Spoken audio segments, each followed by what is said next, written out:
Mùa Thị Cô, một tác phẩm múa. Và sau khi ban tổ chức bảo đến tên thì xin mời các thí sinh chúng ta sẽ cùng bước lên sân khấu để nhận giải. Vâng, và người thứ hai là cũng là một tiết mục múa, đó là Giàng Thị Dúa ạ. Xin mời bạn lên sân khấu ạ. Xin được chúc mừng thí sinh thể loại múa Hờ Thị Ta. Xin mời các bạn lên sân khấu ạ.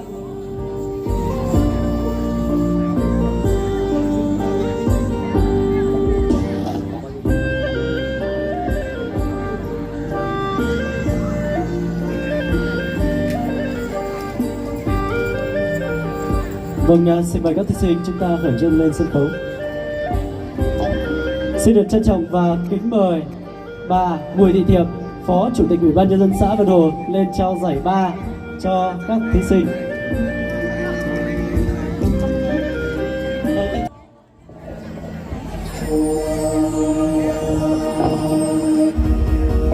Mùa xuân lên vùng cao, núi rừng xuân đang sang mây vàng, hoa hoa rực rỡ. Mùa xuân lên vùng cao, như là hoa gói tiếng chưa rừng hoa đào thắm. Anh đi ngàn đóa hoa cho lòng anh đắm say. Ngàn say, Anh là giọt sương mai, em ngàn nhành bán trắng. Em mang mùa xuân đến cho sáng hương bàn cửa.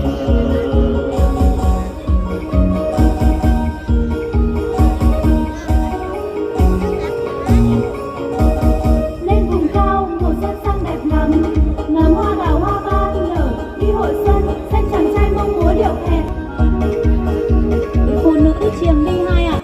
Xin mời đại diện của đội múa chiềm đi hai lên sân khấu ạ. Xin được chúc mừng thí sinh Tráng Thị Chi, thể loại múa. Và phần hát đó là xin được chúc mừng Giàng Thị Dụ ạ. Thể loại nhạc cụ xin được chúc mừng thí sinh Giàng A Sang. Xin mời tất cả các thí sinh lên sân khấu ạ.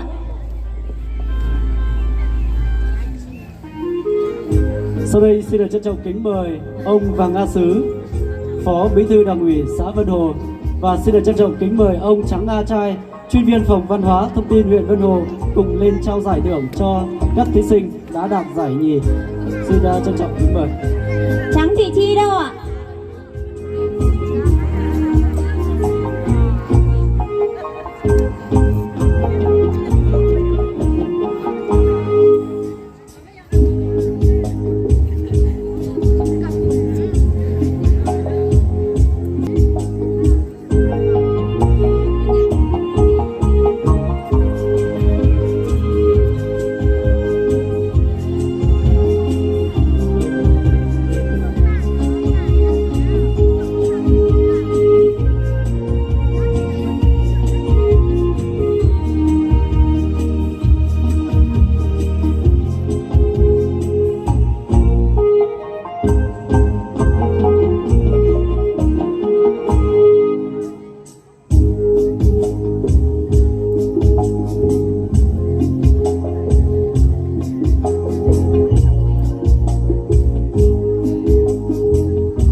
Là phần giải nhất ạ.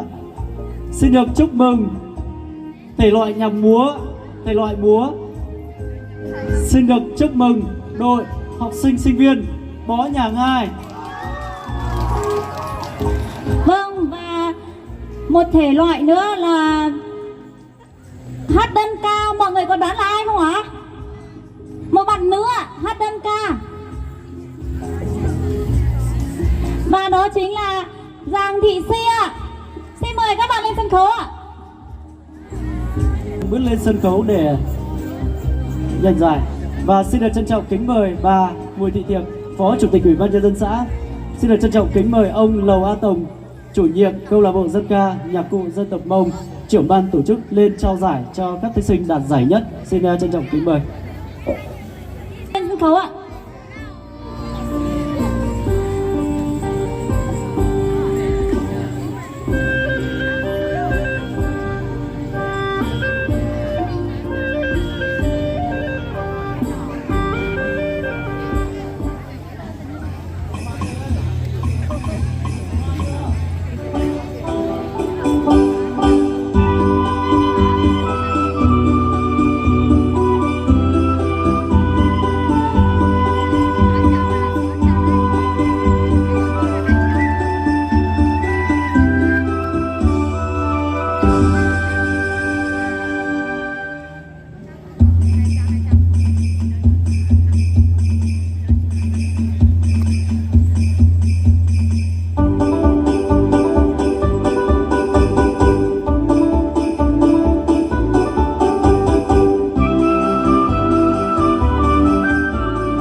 Xin được chúc mừng các thí sinh và xin được cảm ơn bà Bùi Thị Thiệp, Phó Chủ tịch Ủy ban Nhân dân xã Vân Hồ. Xin được cảm ơn ông Lầu A Tồng, chủ nhiệm câu lạc bộ dân ca nhạc cụ dân tộc Mông. Xin được mời đồng chí Giàng Minh Gia nắm lại sân. Sau đây ông Giàng A Phứ sẽ có một chút quà nho nhỏ gửi tặng cho thí sinh Giàng Minh Gia.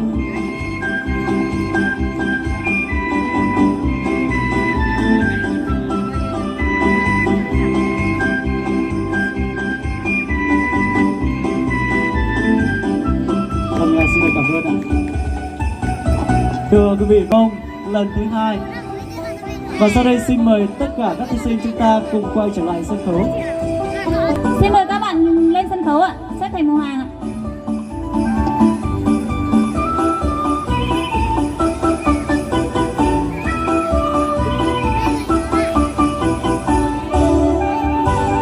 Vâng.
số báo danh cuối cùng 05 Sùng Thị Linh bước lên phía trước 3 bước.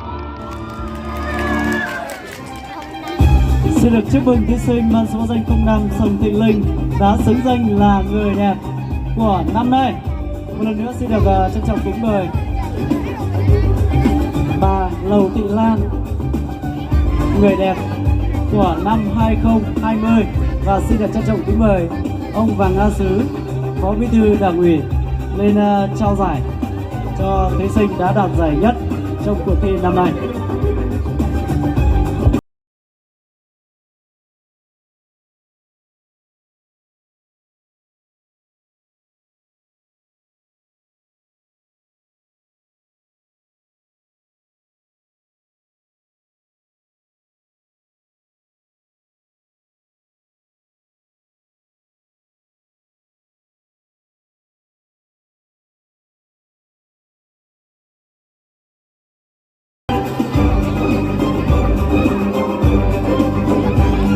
Xin một tràng vỗ tay dành cho bạn giành giải nhất đúng không ạ? Rất là xứng đáng. Vâng, xin được chúc mừng cho tất cả các thí sinh đã có những phần thi rất xuất sắc và đạt những giải rất là cao trong năm nay. Một lần nữa xin được cảm ơn các bạn rất nhiều.